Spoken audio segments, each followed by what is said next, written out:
हा स्क्रीनवर जो प्रश्न दिसतो याचं उत्तर आपण तोंडी काढू शकतो. काय दिलाय प्रश्न बघा. चहाच्या किमती 30% कमी झाल्यास त्यामुळे खर्च तेवढाच राहण्यासाठी चहा किती टक्के जास्त खरेदी करावा. बघा आता असा जर प्रश्न आला म्हणजेच आपल्याला काय दिसतंय, प्रश्नामध्ये 1% दिलेले आहेत. अशा टाईपचा प्रश्न सोडवत असताना आपण काय करणार आहे, अंशांमध्ये 100 आणि जे दिलेले टक्के आहेत त्यांचा करायचा आहे गुणाकार आणि छेदामध्ये 100 आणि हे जे टक्के दिलेले आहेत त्यांची करणार आहे वजाबाकी. आता वजाबाकी का करायची, कारण की इथं आपल्याला प्रश्न विचारलेला आहे चहा किती टक्के जास्त खरेदी करावा.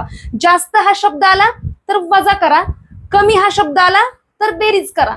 ठीक आहे, चला आता 100 गुणिले 30 केले तर आले 3000 आणि 100 मधून 30 वजा केले तर ते आले 70. ह्या शून्याला हे शून्य गेले आणि 300 ला जर 7 ने भाग लावला तर आपलं उत्तर येणार आहे 42.8%. म्हणजेच ऑप्शन नंबर 1 बरोबर. तर अशाच टाईपचे पुढचे जे 2 प्रश्न आहेत ते तुम्ही सोडवायचे आणि आन्सर मला कमेंटमध्ये द्यायचं.